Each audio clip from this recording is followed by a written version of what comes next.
Okay, this is Hal Leonard's Swinging Jazz book. This is part of their Jazz Piano Solos series, Volume 12. I recommend it. It's got a lot of good pieces in it. We're going to do the first piece in the book, Ain't That a Kick in the Head, made famous by Dean Martin. Let's take a quick listen, and then we'll talk about the details.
Okay, so let's go through this part by part. There's not a lot to go through here, just a couple little spots I want to talk about. First things first, this is a swinging jazz book, so you should be swinging the notes, the eighth note groupings.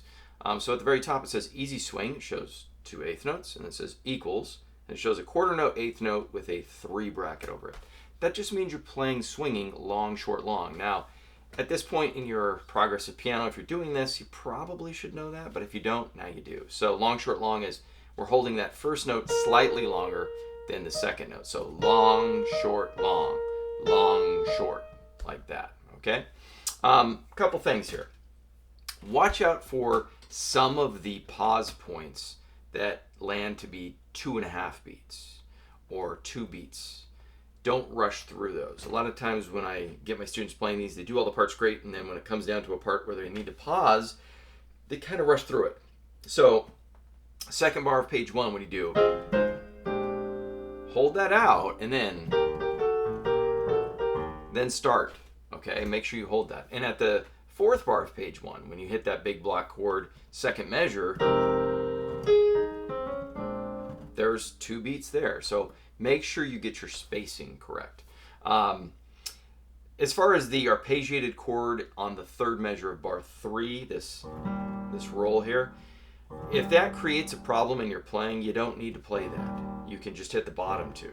Just hit the B flat, the bottom 2, and then hit that again. Same with this big old block thing. It's not rolled. It's pretty hard for me to grab. I've got a decent sized hand. If your hand is having trouble grabbing this stuff, just play the bottom 2. Make it easier on yourself. On the second page, I do want to talk about a couple spots. So if you jump down to bar 3, the left hand is doing this kind of walk up. You should work out the fingering for that before you start trying to put hands together. You know, in this case, I'm doing what? 5, 2, 1, 3, 2, 1, 3, 2, 1, 1, 2. And then I jump down to the next part. And then in the next bar right below it, then they do a chromatic. So if you forgot your chromatic fingering, accurately should be 1, 3, 1, 3, 1, 3, 2, something like that. Don't do something weird like,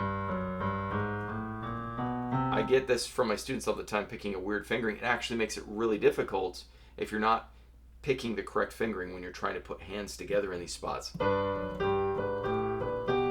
That actually makes it quite difficult if this isn't kind of robotic and you already have it down.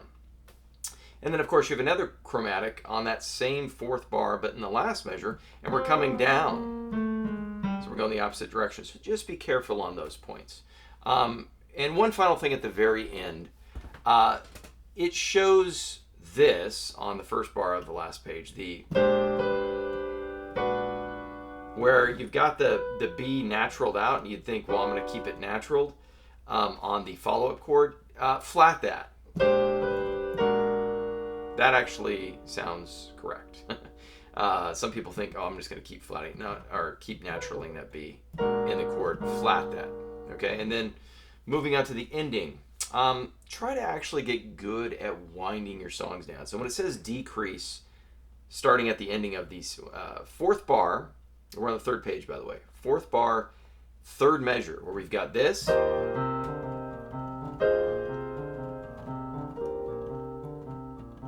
Try to wind it down in steps with your volume, and get good at the fade out aspect of it. And at the very end, if you saw me go,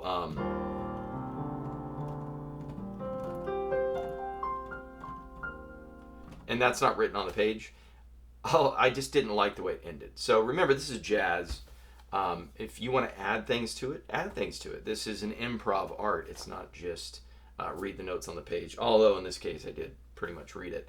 All I did was take the glass chord and I just arpeggiated it as I went up. So just, okay, instead of doing this.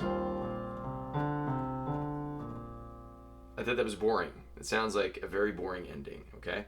And then at the end, as I arpeggiated up, I hit the bass note, the E flat, which is the final note. That really solidifies it if you know anything about music.